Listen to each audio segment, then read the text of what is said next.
What is up, guys, and welcome to the special World Cup qualifier preview episode detailing Argentina here on Guarani Vision with myself, Roberto Rojas, Fede, Perez, and Ralph Hanna here on the first ever podcast dedicated to Paraguayan football in English. Obviously, here we are on World Cup qualifying week, a big one for not just as Paraguay, but also for Argentina. And what better way to detail this big clash between these two neighbors than Santi Bauza of La Nacion Deportes to talk about everything that's going on with, now we could officially say, the world champions of the world, basically the world champions in South America. And, I'll go straight into that. Santi, first of all, for people that don't know you, what you do, I obviously introduced you as from La Nacion. What is your connection to Argentina? Well, first and foremost, I was born and raised here, lived my whole life here. So, I mean, it's not hard to understand, but I've been working, of course, in media here.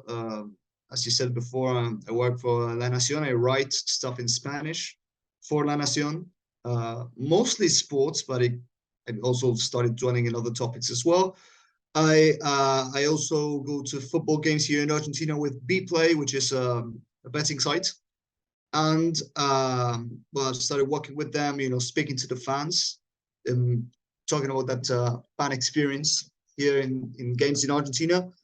And I'm also regularly on Hands of Pod, the podcast about Argentine football in English. So basically, Guarani Vision, but in Argentina, if you can understand that. I've been less frequently in there because of work stuff recently, but every once in a while I go there and record with the guys. I love it. I absolutely love it. I love seeing all these kind of like different, like country specific type of podcasts. Obviously, we do it here for Paraguay.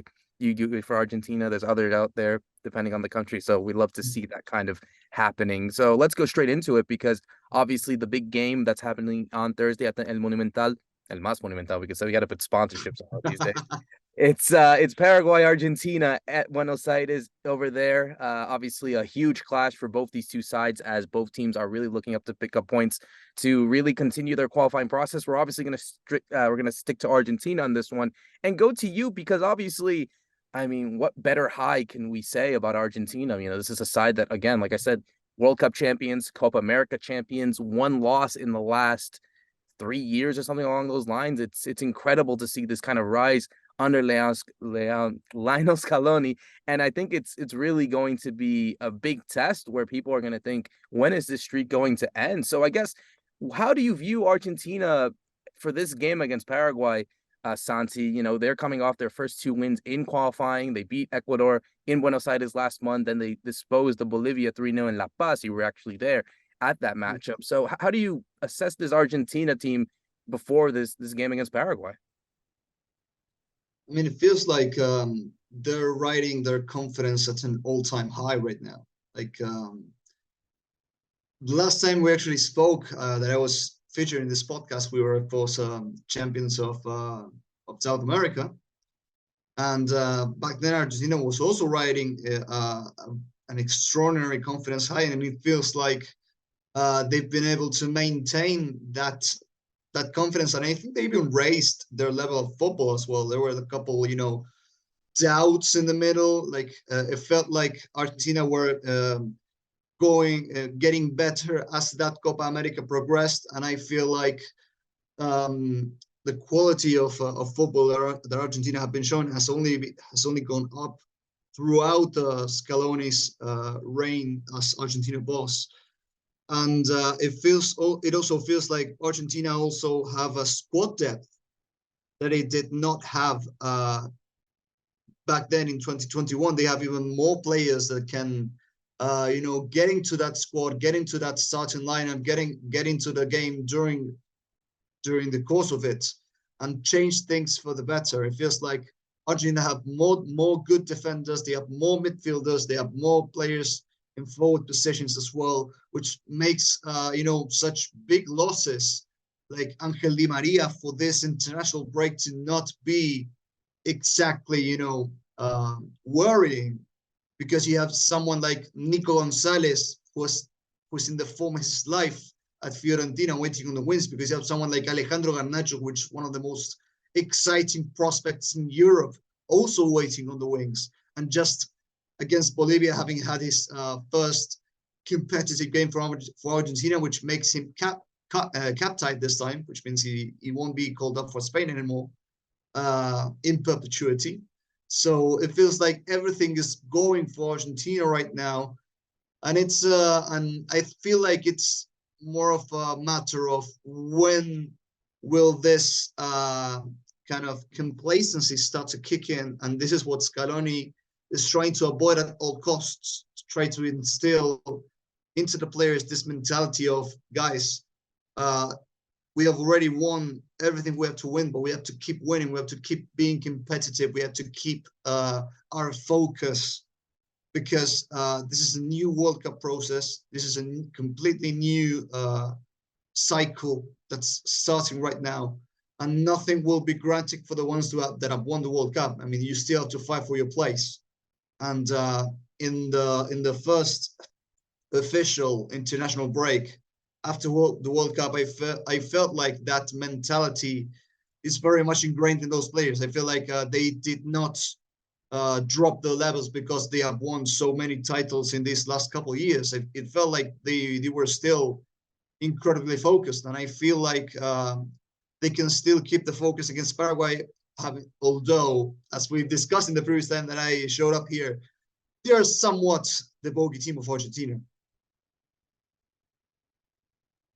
I'm loving it, Santi, because I'm hearing that mix there between a journalist and a very passionate guy about his national team. He's probably enjoying this very good time for you guys. We're not doing very well. We actually changed our coach. You guys know about that. We let go of Celoto. We got Daniel Garnero now, another Argentinian who took over, and what is it? so much respect.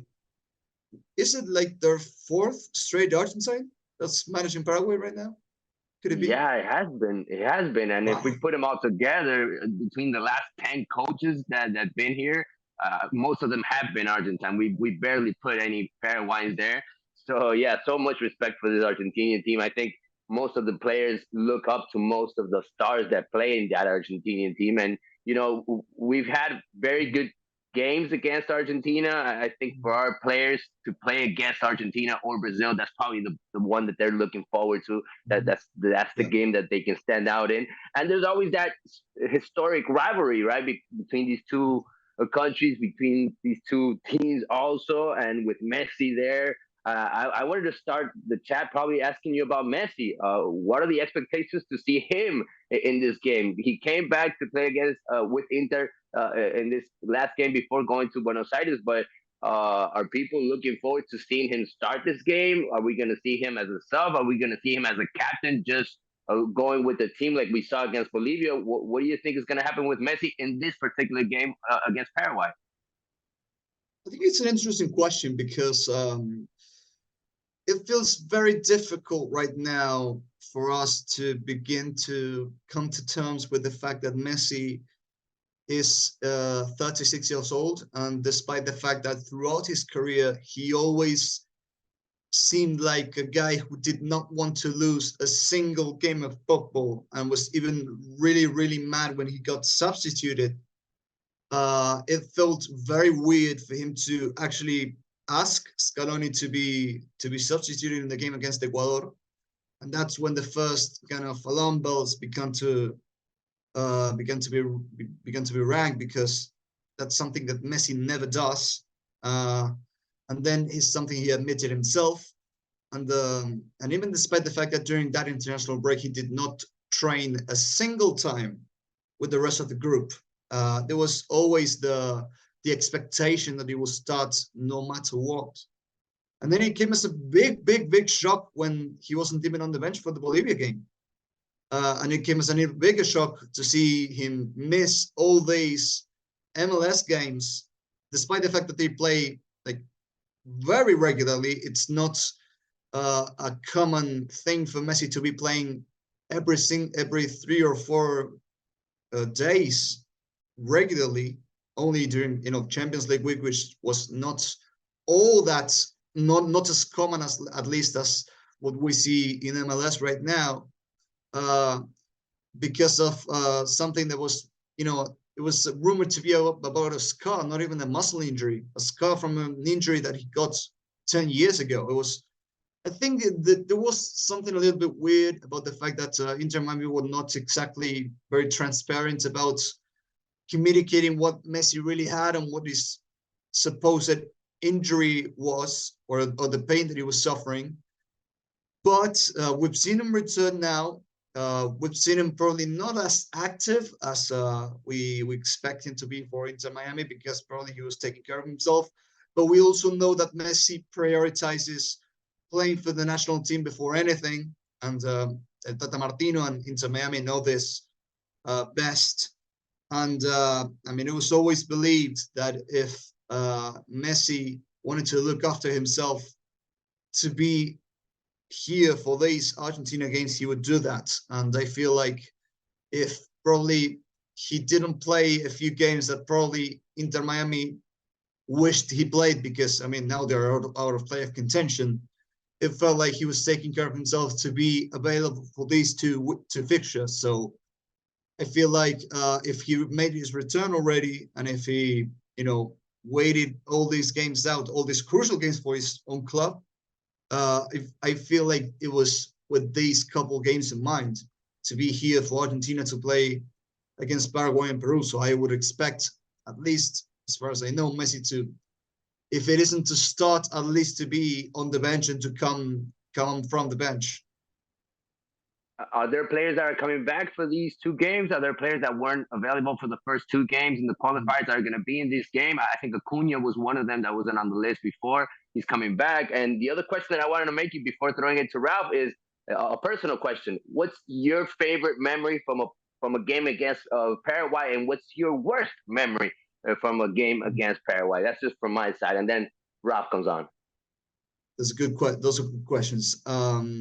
Well, I feel like when you mentioned Acuna, which is a very valuable returning player, because I mean, I honestly prefer Tagliafico over Acuna, because I feel like Tagliafico can offer a little bit more tactical flexibility than Acuna. Acuna is a very attack-minded fullback, and he's a good crosser of the ball. But I feel like Tagliafico can offer that, and he can also make these kind of runs inside the channel, as well as stay a little bit at the back and help out with playing the ball out from the back.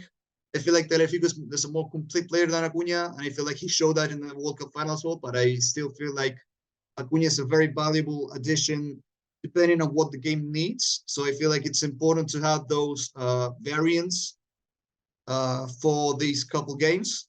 And Giovanni Lo Celso is another big returning player, because I mean, I feel like he's still an indispensable player for Argentina. It was a big miss for the World Cup, even if it allowed players like McAllister and Enzo Fernandez to emerge. But I still feel like Lo Celso is probably one of the players who understands Messi the most while playing for Argentina, and he's such a technical, silky player to have in midfield, and is someone who can open up tight defenses, which will be crucial for this couple games, because as far as we've seen, teams would try to tuck inside and be defending low blocks and try to nullify Argentina's attacks, and I feel like Lo Celso will be key to try and unlock those defenses.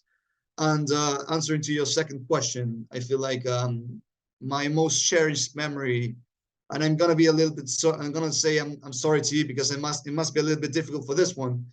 It's gonna be the 6-1 in the Copa America 2015. I mean, it's not difficult. It was such a rout. It was such a rout.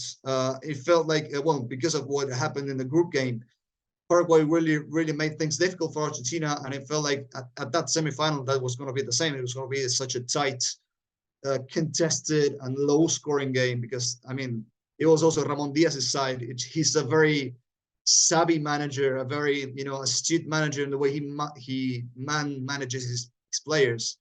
So to see Argentina win so comfortably and so aggressively, it was a real. I mean, it made us feel real confident towards that final, which, well, we all know how it ended after all. So it was a big countdown after that. But the memory of that 6-1 was brilliant. And when it comes to the worst memory, I'm gonna go way back, like way back. No, not all that way back. What was it? 2017 when we lost 2-0? 2016, the 1-0 win 2016. in Cordoba 1-0 from exactly. Gonzalez, and Aguero missed a penalty. Exactly. Yeah, that's gonna be the one. Was it Bauza managing? Or was it Martino back then? No, it was Bauza. Bauza was the Yeah. manager. No relations, obviously. I Yeah, got Bauza, exactly. and Chiqui Arce was the manager of Paraguay. Exactly. Yeah.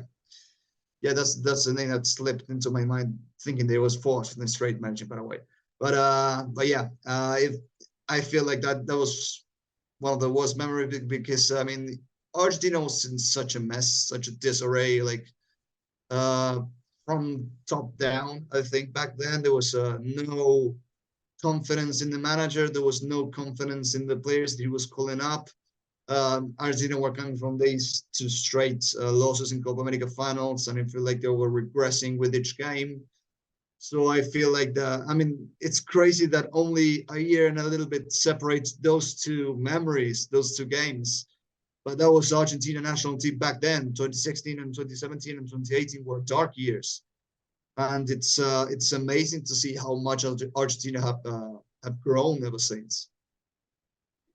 Santi, you're getting us all a bit scared about the game, the way you're talking of Argentina. It could be another 6-1, you never know. But in reality, recently Paraguay do very well away from home in the qualifiers. And one of the questions I had is, Argentina had a time, and Paraguay has gone through this recently, of trying to move the home games to different matches. So the game you just remembered was in Cordoba. The last qualifier we played was in the Bombonera. This time we're in the Monumental. What do you think is going on there with this, with the decisions now for this qualifying campaign? And do you think that will help Argentina, or do you think they perform better when they used to travel around? I think it's going to be very different from those times from now on, because I mean there have been a lot of changes in terms of how tickets are sold here in Argentina. First and foremost, I think something that's got to do with the players and the staff, because they prefer playing home games at the Monumental, because they feel like the grass is actually in the most comfortable condition. They like the dressing rooms, they like the facilities that the Monumental has for them, and they want the Monumental to be the national team's home stadium, and that's what's been happening for a while now. They've been playing their home games mostly at the Monumental, with a couple exceptions. And I think this also has to do with the fact that the Monumental has now been expanded. Now it can actually allocate 86,000 fans, which makes the Monumental the biggest stadium in Latin America, which is no small feat. And I feel like this increasing the capacity of the Monumental has to do with the fact that the AFA, for these for the qualifiers, has begun a program that has been very, very, very criticized in Argentina, by which you can kind of become a member of the national team and pay extra to have priority to buy tickets, or to have your place assured for the qualifiers, the Copa America, and the World Cup, which those prices are like insane, especially when you consider the fact that Argentina are, of course, in like this eternal state of economic unrest and turmoil, which makes Argentina games almost unreachable for common people, unless they spend like 3 or 4 salaries on an Argentina game, or on a seat. So but even so, for those games, you have like 1.5 million people trying to get their place to watch Argentina. I mean, demand has been at an all-time high for obvious reasons. So it always feels like the stadium is going to be filled. Probably not with the fans you would expect a local game to be filled with, but still they're going to be filled with people who can afford those tickets. So the Monumental becomes the only stadium that can host this huge demand. And added to the fact that the players and the staff prefer playing games at the Monumental, it feels like this is going to be the stadium for the foreseeable. Okay, it's a similar thing with Paraguay. They've recently moved back to the Defensores del Chaco, and I think one of the things the players, and especially Garnero said, the coach, was the surface. The playing surface was the most important. We talked already about Messi, but there's actually two other MLS players have been called up to the squad. Facundo Farias, who just joined into Miami at the same time that Diego Gomez came from Libertad. And then you also have Thiago Almada, who's having a great season with Atlanta United. What do you think about the MLS starting to see more players? Because Paraguay had a period where we had at least, I think, 6 or 7 players from that league were regularly being called up. I think it's an interesting question that you asked, because there's something quite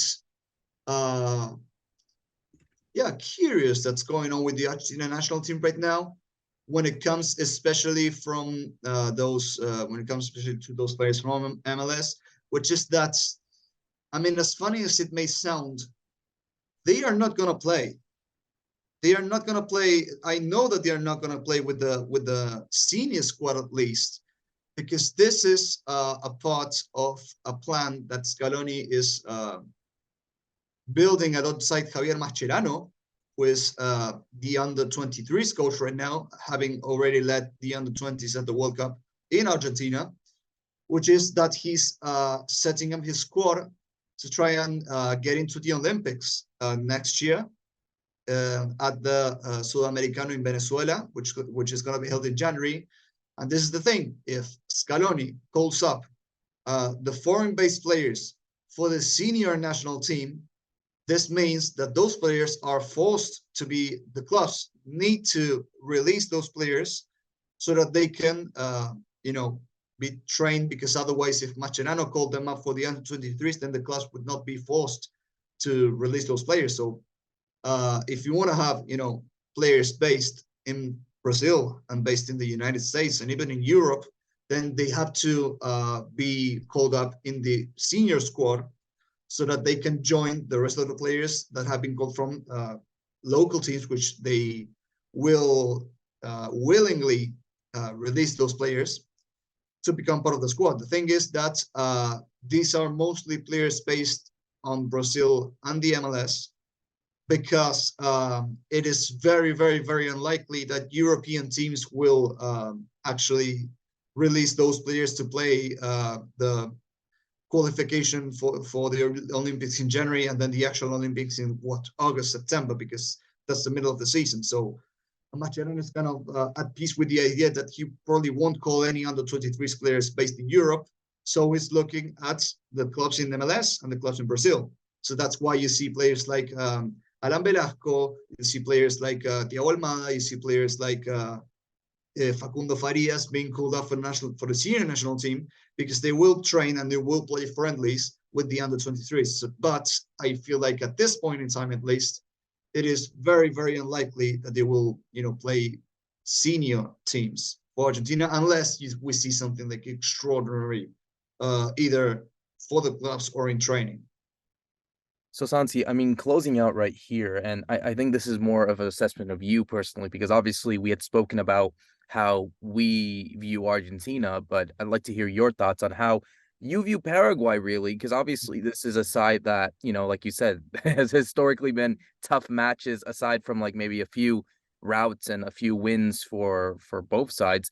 How do you assess Paraguay as a whole, especially after their first 2 games in the qualifying process? Now they've gotten rid of Guillermo Esqueloto, comes in Dani Garnero, someone that you're also familiar, being an Independiente fan. You see some of the players that we have at our disposal playing all around the world, even some in Argentina that you have the fortune of watching in the Argentine league. Just how do you assess Paraguay as a whole? And of course, we'll get to your predictions in a bit, but if Paraguay were to get a result against Argentina, what would they need to do against this Argentina side in order to do that? What are some of the faults that maybe Argentina can fall into that can allow Paraguay to snatch a result over there in Buenos Aires?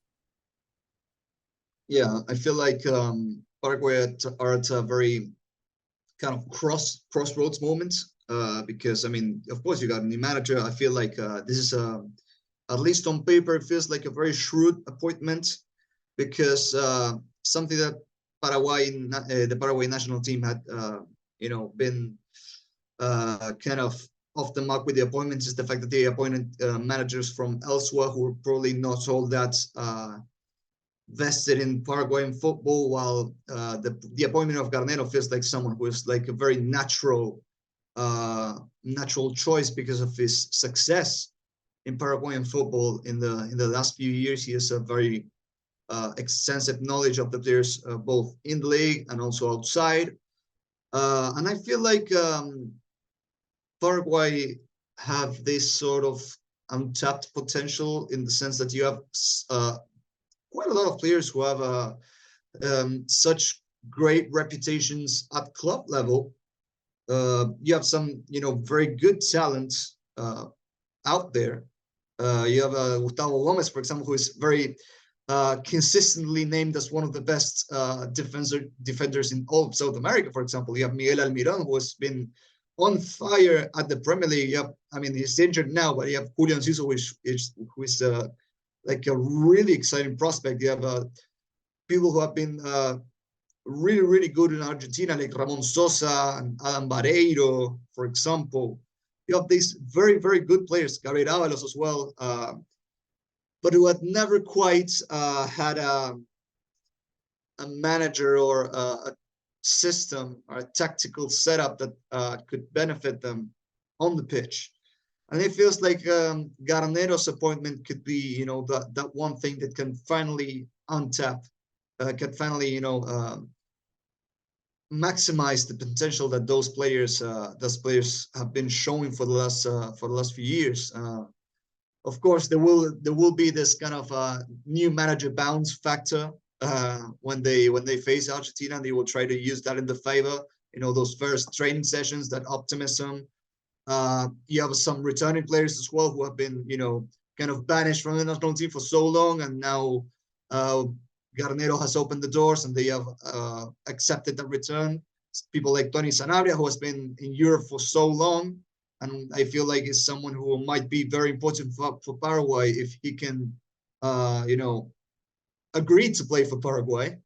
And in terms of what they need to do to beat Argentina, I feel like they need to do what they've always done when they face Argentina, which is frustrate them and try to, get them get on their heads and get under the skin, and commit a lot of fouls as well to try and kind of use that physicality that Paraguay usually uses in their favor against Argentina. And especially something that I said the last time I actually showed up here is try to press them high, because Otamendi has had such a massive, I would say, glow up for Argentina since that Copa America. He has been on such a high since he returned to Benfica. He's captain them now. He's been a key cog in that team for so long, but he's still kind of shaky when he has to play out from the back.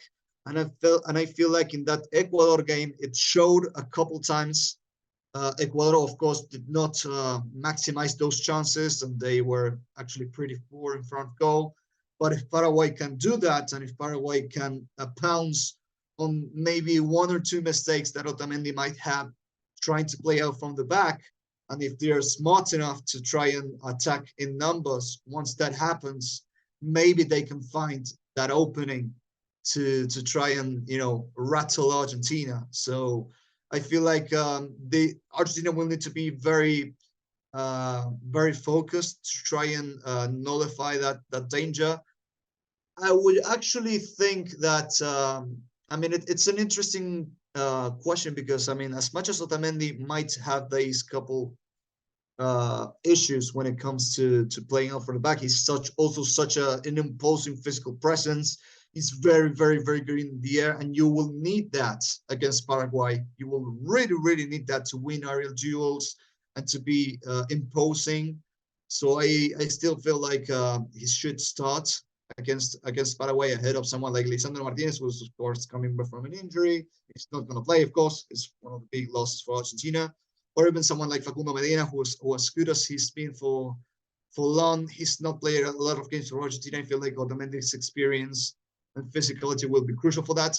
But as I said before, if we want to, try and take advantage of a mistake or maybe a liability, I wouldn't call that liability, but still, something that might need to be improved upon, maybe try and pounce on Otamendi while in possession.